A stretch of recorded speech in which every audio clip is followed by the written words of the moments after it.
नमस्कार मेरे प्यारे भाइयों और बहनों। मैं हार्दिक आपका तहे दिल से स्वागत करता हूँ हमारे इस यूट्यूब चैनल पर जिसका नाम है धर्मो रक्षणा। हमारे इस चैनल पर आपको सभी पुराणों की कथाएं और उनकी प्रचलित अध्यायों की जानकारी प्राप्त होगी। हर देवी देवताओं के महात्म्य और उनके रूप स्वरूप और अवतारों की जानकारी यहाँ प्राप्त होगी। आशा करते हैं कि हमें आपका सकारात्मक प्रतिसाद मिलता रहेगा। हर हर महादेव। रुद्र संहिता प्रथम खंड छठा अध्याय। ब्रह्मा जी द्वारा शिव तत्व का वर्णन। ब्रह्मा जी ने कहा, हे नारद, तुम सदैव जगत के उपकार में लगे रहते हो। तुमने जगत के लोगों के हित के लिए बहुत उत्तम बात पूछी है, जिसके सुनने से मनुष्य के सब जन्मों के पापों का नाश हो जाता है। उस परब्रह्म शिव तत्व का वर्णन मैं तुम्हारे लिए कर रहा हूं। शिव तत्व का स्वरूप बहुत सुंदर और अद्भुत है। जिस समय महाप्रलय आई थी और पूरा संसार नष्ट हो गया था तथा चारों ओर सिर्फ अंधकार ही अंधकार था, आकाश व ब्रह्मांड तारों व ग्रहों से रहित होकर अंधकार में डूब गए थे।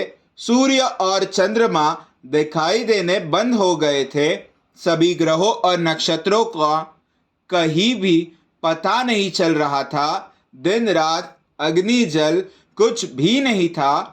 प्रधान आकाश और अन्य तेज भी शून्य हो गए थे।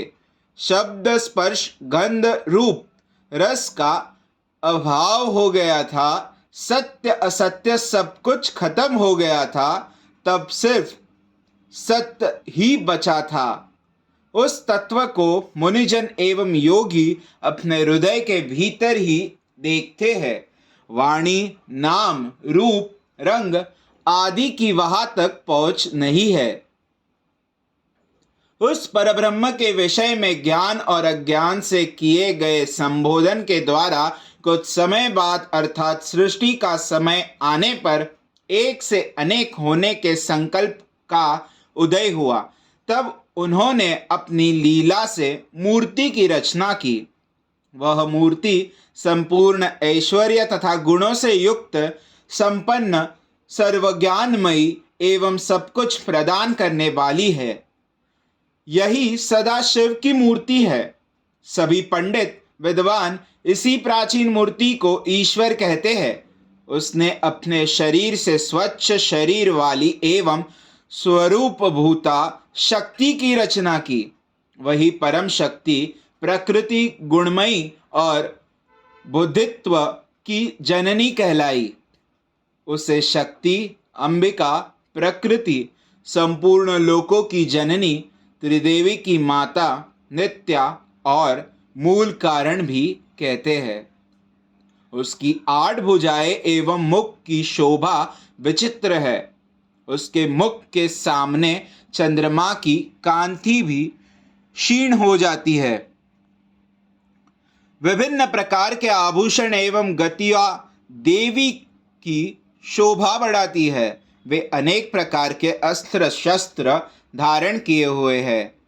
सदाशिव को ही सब मनुष्य परम पुरुष ईश्वर शिव शंभु और महेश्वर कहकर पुकारते हैं। उनके मस्तक पर गंगा, भाल में चंद्रमा और मुख में 3 नेत्र शोभा पाते हैं। उनके 5 मुख है तथा 10 भुजाओं के स्वामी एवं त्रिशूलधारी है। वे अपने शरीर में भस्म लगाए हैं। उन्होंने शिवलोक नामक क्षेत्र का निर्माण किया है। यह परम पावन स्थान काशी नाम से जाना जाता है। यह परम मोक्षदायक स्थान है। इस क्षेत्र में परमानंद रूप शिव पार्वती सहित निवास करते हैं। शिव और शिवा ने प्रलय काल में भी उस स्थान को नहीं छोड़ा, इसलिए शिव जी ने इसका नाम आनंदवन रखा है। एक दिन आनंदवन में घूमते समय शिव शिवा के मन में किसी दूसरे पुरुष की रचना करने की इच्छा हुई। तब उन्होंने सोचा कि इसका भार किसी दूसरे व्यक्ति को सौंपकर हम यही काशी में विराजमान रहेंगे। ऐसा सोचकर उन्होंने अपने वाम भाग के 10वें अंग पर अमृत मल दिया, जिससे एक सुंदर पुरुष वह प्रकट हुआ, जो शांत और सत्व गुणों से युक्त एवं गंभीरता का अथाह सागर था। उसकी कांति इंद्रनील मणि के समान श्याम थी। उसका पूरा शरीर दिव्य शोभा से चमक रहा था तथा नेत्र कमल के समान थे। उसने हाथ जोड़कर भगवान शिव और शिवा को प्रणाम किया तथा प्रार्थना की कि मेरा नाम निश्चित कीजिए। यह सुनकर भगवान शिव हंसकर बोले कि सर्वत्र व्यापक होने से तुम्हारा नाम विष्णु होगा। तुम भक्तों को सुख देने वाले होंगे।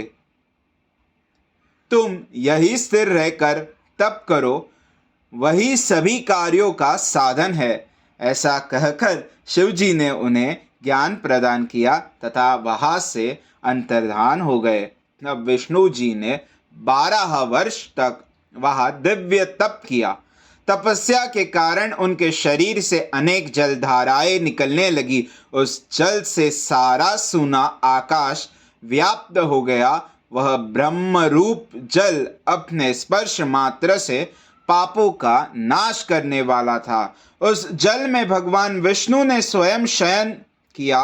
नार अर्थात जल में निवास करने के कारण ही वह नारायण कहलाए। तभी से उन महात्मा से सब तत्वों की उत्पत्ति हुई। पहले प्रकृति से महान और उससे 3 गुण उत्पन्न हुए तथा उनसे अहंकार उत्पन्न हुआ। उससे शब्द, स्पर्श, रूप, रस और गंध एवं 5 भूत प्रकट हुए। उनसे ज्ञानेन्द्रिया एवं कर्मेंद्रिया बनी। उस समय एकाकार 24 तत्व प्रकृति से प्रकट हुए एवं उनको ग्रहण करके परम पुरुष नारायण भगवान शिवजी की इच्छा से जल में सो गए। अध्याय 6 समाप्त। वीडियो को लाइक करें, शेयर करें, चैनल को सब्सक्राइब करें और हमारे साथ बने रहने के लिए बेल आइकन को प्रेस करें। हमारे सनातन संस्कृति की जानकारी के लिए और उनके साहित्यों की जानकारी को प्राप्त करने के लिए हमारे साथ बने रहिए इस चैनल पर, जिसका नाम है धर्मो रक्षणा। हर हर महादेव।